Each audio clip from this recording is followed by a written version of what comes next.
শরীর অসুস্থতার জন্য রান্নার চ্যানেলেও যেহেতু ভিডিও করা হচ্ছিল না, এর জন্য গ্যাসটাও পরিষ্কার করা হয়নি। তো গ্যাসটা আজকে পরিষ্কার করতে এসেছে, আমার মুখটা না একটু বেজার হয়ে গেছে। দেখি গ্যাসের ওপরে এমন কি লেগেছে যা না ডললেও উঠছে না। তাই ভাবলাম গরম করে পাটকাঠিতে দিলি, তখন দেখি পাটকাঠি পুড়ে যাচ্ছে। এরপরে গরম করে পাটকাঠির গায়ে কাপড় লাগিয়ে সুন্দর করে ডলা মারতেই কিন্তু উঠে গেছে। এরপরে চলে আসলাম আজকে কিছু একটা রেসিপি তৈরি করব। তো ভাবলাম কালকে যেহেতু রান্নার চ্যানেলের জন্য ভিডিও করতে হবে, এর জন্য একটা কিছু ট্রিক্স অ্যাপ্লাই করে দেখি তো একটা আইসক্রিম তৈরি করা যায় কিনা।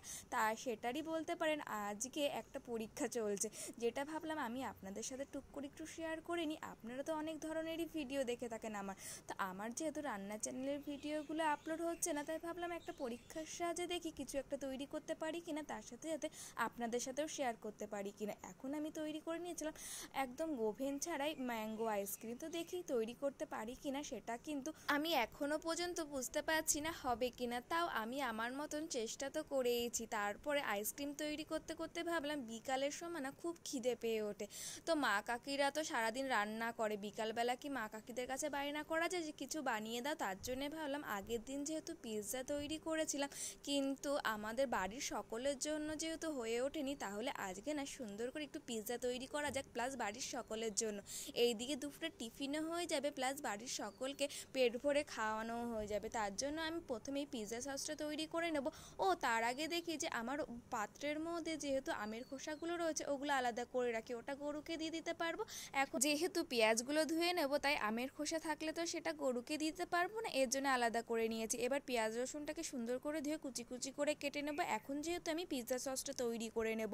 আর হ্যাঁ, আগের দিন কিন্তু আমার বন্ধু বান্ধবীরা মিলে খুব সুন্দর করেই কিন্তু পিৎজাটা তৈরি করেছিল, সেটাই কিন্তু ভাবলাম আজকে আমি চেষ্টা করে দেখি নিজে নিজে পারি কিনা। এরপরে কড়াইটা গরম করে তেল দিয়ে পেঁয়াজ রসুনটা হালকা করে ভেজে নিয়েছি। তারপরে একটু নুন দিয়ে ভালো করে সাথে করে নিয়ে আমি কিন্তু এখানে টমেটো সসটা ইউজ করেছি। পরের দিন ভেবেছি টমেটো দিয়েই পিৎজা সসটা তৈরি করব। এরপরে অরিগানো দিয়ে আমার সসটা কিন্তু পুরোপুরি রেডি হয়ে গেছে, আর একটু পরিমাণে জল ইউজ করেছিলাম।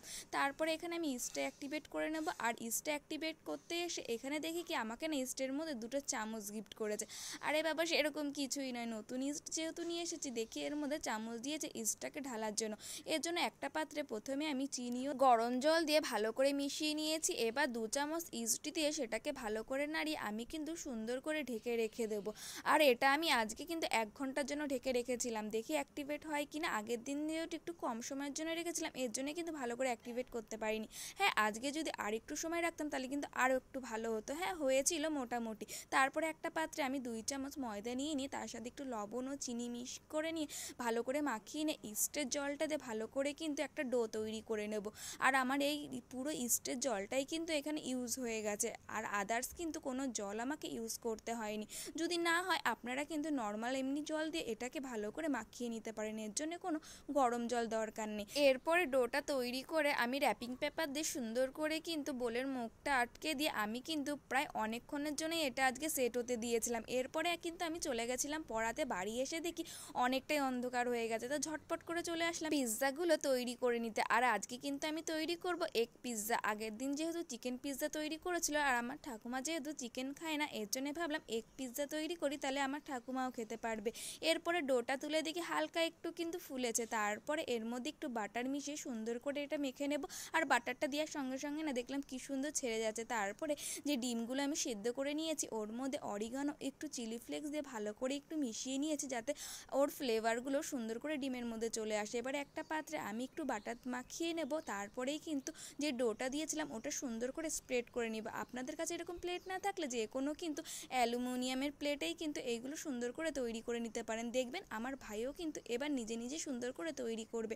যেহেতু আমার রান্নার চ্যানেলে কিন্তু আমার ভাই ভিডিও করে থাকে, তো সেই রকম কিন্তু টুকটাক করে আমার ভাই আমার সাথে কিন্তু হেল্পও করে, প্লাস আমার সাথে কিন্তু রান্না করতে বেশ ভালোবাসে। দেখুন পিৎজা সসটা দিয়ে আমি কিন্তু মেয়োনিজ দিচ্ছিলাম, তখন আমার ভাই আমাকে মুড়ি মাখা এনে দিয়েছে। আমার কাকি আমার জন্য মুড়ি মাখিয়ে, যে আমি কষ্ট করে পিৎজা তৈরি করছি, তাই ভাবলাম একটু মুড়িটা করে দিই, তাহলে খেতে খেতে কিন্তু আমি সুন্দর করে আপনাদের সাথে শেয়ার করে নিতে পারবে। এরপরে টপিংসগুলো দিয়ে দিচ্ছি সেমভাবে। আজকে কিন্তু আমি শুধু পেঁয়াজের টপিংসটা ইউজ করেছি, আর দিয়ে দিয়েছি ডিম। তারপরে অরিগানো চিলি ফ্লেক্সটা স্প্রিঙ্কল করে আমি কিন্তু এখানে চিজটা দিয়ে দিচ্ছি। আর আমার পুরোপুরি কিন্তু রেডি হয়ে গেছে একটা পিৎজা তৈরি করা।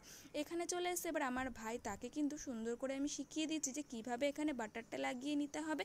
তারপরে ডোটা প্রথমেই কিন্তু আমি ওকে দিয়ে একটু শিখিয়ে দিলাম, ও কিন্তু কিন্তু মাথা নেড়ে নেড়ে সুন্দর করে শিখছিল, প্লাস নিজেও কিন্তু চেষ্টা করছিল। ভুল ভ্রান্তি হতেই তো পারে, ছোট যে মানুষ কিন্তু আমার ভাই জানেন ছোটোবেলার থেকে একা একা নিজের কাজ করতে খুব ভালোবাসে, নিজে একা একা সুন্দর করে কিন্তু গুছিয়ে করতেও পারে, আবার একটু ভুল করলে আমার কাছে বকা শোনে, তারপরে কিন্তু আবার ঠিক করে নেয়।